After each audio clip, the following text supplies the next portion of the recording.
종합제 TV 시청자 여러분 안녕하십니까. 5월 21일 11시입니다. 오전 11시. 요사이 우리나라 정치적 용어로서 민족이란 말이 부쩍 많이 쓰입니다. 민족 통일이란 말을 쓰는 사람들도 생기고 있습니다. 자주 통일이란 말은 북한식 용어인데 이게 판문점 선언에 들어갔습니다. 그것과 연관시켜서 민족 자주 통일, 민족 통일. 그러면서 슬며시 평화 통일이란 말이 별로 쓰이지 않고 자유 통일이란 말은 전혀 쓰이지 않습니다. 그러면 여기서 우리가 분명히 할 게 있습니다. 우리가 지향하는 통일을 무슨 말로 표현해야 되느냐? 무슨 말로 표현해야 되느냐? 과거에는 북진 통일이란 말이 있었습니다. 이승만 대통령 때 북한으로 쳐들어가든지 북한을 흡수해가지고 북한을 자유화한다. 그런 뜻에서 북진 통일이라고 했습니다. 성공 통일이란 말도 있었습니다. 공산주의를 이기는 통일이다. 그 뒤에는 평화 통일이란 말이 남북한에 많이 쓰이게 되었습니다. 이것은 남북한이 대화를 하다 보니까 공통점이 평화였습니다. 북한이 지향하는 것은 평화적 적화 통일, 공산화 통일이고 대한민국은 자유민주적 기본 질서에 입각한 평화적 통일, 즉 평화적 자유 통일을 지향을 합니다. 그러니까 공통 분모를 평화 통일로 잡고 양쪽이 다 평화 통일 하게 되어 있었는데 목적이 다 다릅니다. 북한은 공산 독재 체제, 남한은 자유민주주의 체제로 통일한다는 그런 뜻입니다. 요사이 민족 통일, 자유 통일이란 말이 등장함으로써 더 이 개념에 혼돈이 생기게 되었습니다. 우리 헌법대로 해야 됩니다. 헌법대로 한다는 것은 자유민주적 기본 질서에 입각한 평화적 통일입니다. 헌법 제4조가 그렇게 규정을 하고 있습니다. 여기서 자유민주적 기본 질서에 입각했다는 것은 뭐냐? 자유민주적 기본 질서는 대한민국 헌법의 최고 이념입니다. 최고 가치라고 그래요. 대한민국 헌법의 최고 가치입니다. 그러면 자유민주적 기본 질서는 무슨 말이냐? 첫째, 개인의 자유를 보장한다. 개인의 자유입니다. 개인의 인권을 보장한다. 그 다음에 개인의 기본권을 존중한다. 다 단위가 개인으로 되어 있습니다. 그 다음이 삼권 분립입니다. 그리고 언론 자유입니다. 사유재산권 보장입니다. 시장 경제입니다. 선거의 자유입니다. 평등입니다. 개인이 모인 집합체로서의 국민이 주권을 가진다는 겁니다. 국민이 주권을 행사한다. 그러나 국민을 우상화한다든지 북한식으로 인민처럼 만들어가지고 무슨 특혜를 준다든지 하는 것은 허용되지 않습니다. 자유민주적 기본 질서라는 것은 바로 우리가 지금 대한민국에서 누리고 있는 이 자유와 권리를 의미하는 것입니다.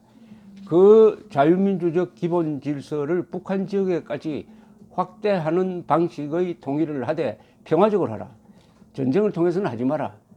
이게 우리의 통일 전략이고 통일의 원칙입니다.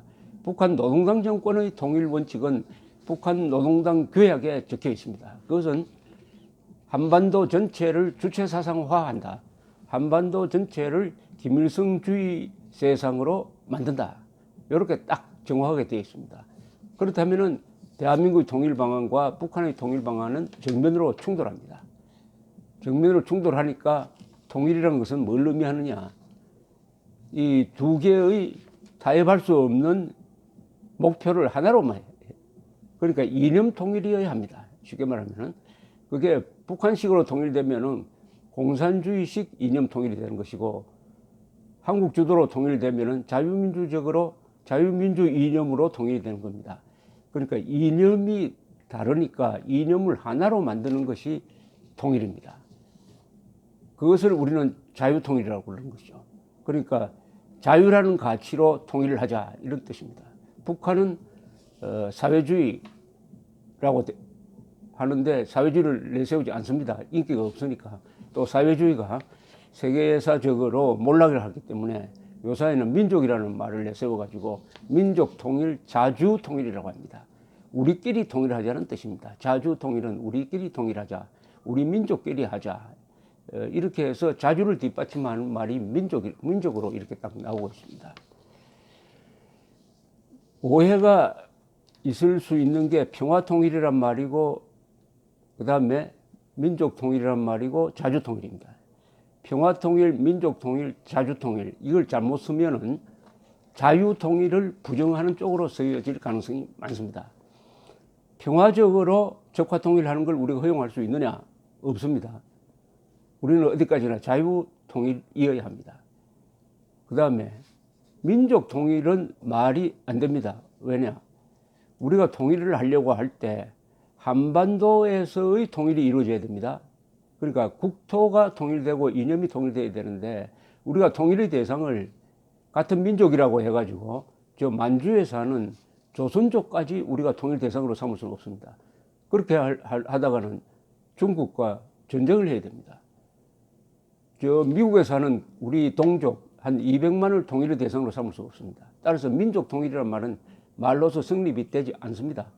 민족 통일이란 말이 의미가 있었던 것은 신라의 삼국 통일입니다. 신라가 백제 고구려를 합병해가지고 한반도를 보금자리로 삼음으로써 민족 집단이 만들어지는 토양을 만들었습니다. 그것이 민족 통일입니다. 민족 통일은 한 분으로 족해요. 신라의 삼국 통일은 민족 통일입니다. 그럼 민족 통일 다시 할 필요가 없어요. 그래서 민족 통일도 틀린 말입니다. 그 다음에 요게 아주 묘한 말이 자주통일입니다. 자주통일을 뒷받침하는 말은 북한에서는 반미입니다. 반미. 그러니까 우리끼리 통일하자 하면은 그 근사하게 들리죠.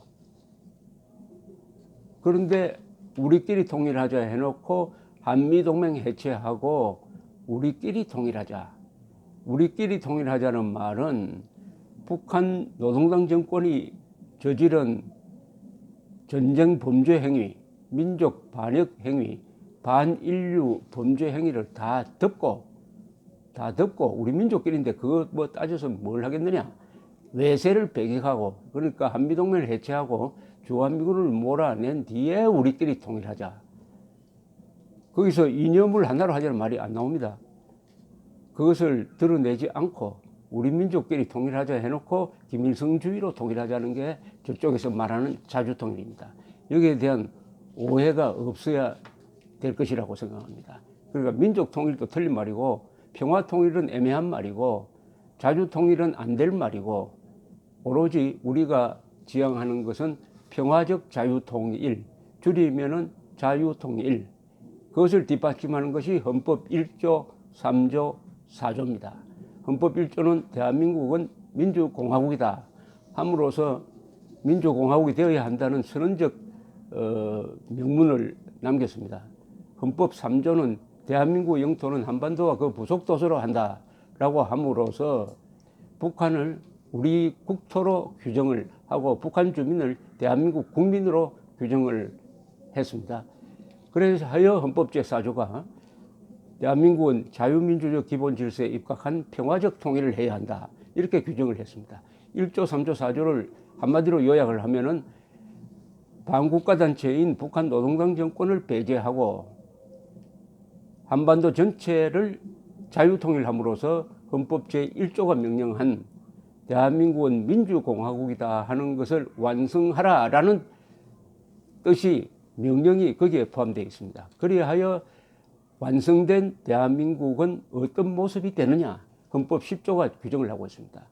모든 국민은 인간으로서의 존엄과 가치를 가지며 행복을 추구할 권리를 가진다. 모든 국민은 인간으로서의 존엄과 가치를 가지며 행복을 추구할 권리를 가진다. 바로 그런 세상을 만들자는 겁니다. 그러니까 7,500만 남북한 국민들이 개인의 존엄성을 가지고 행복하게 살 수 있는 나라를 만들자. 한민족 전부가 최고 존엄이 되자. 한민족이 모두가 존엄한 존재다. 북한에서는 최고 존엄은 한 사람밖에 없습니다. 그러나 우리가 지향하는 자유통일의 한반도에서는 한 사람 한 사람이 다 김정은보다 더 존엄한 존재가 되는 것이죠. 최고 존엄이 모두가 최고 존엄이 되는 세상, 그게 자유통일입니다. 그게 바로 자유민주적 기본질서입니다. 자유민주적 기본질서에 의한 평화통일, 줄여서 자유통일로 통일해야 됩니다. 용어를 자유통일로 통일해야 합니다. 우리는 민족통일을 하려는 나라가 아닙니다. 우리는 자주통일이라는 말로 반미하자는 나라가 아닙니다. 우리는 이념을 하나로 만들고, 즉 자유민주적 기본 질서로 나라를 만든다는 의미에서 자유통일입니다. 자유통일에서의 자유는 한민족 모두에게 자유를 주는 통일을 하자는 것이 우리 헌법의 명령입니다. 역사의 대세입니다. 민족통일, 자주통일, 평화통일이라는 말에 속지 맙시다. 감사합니다.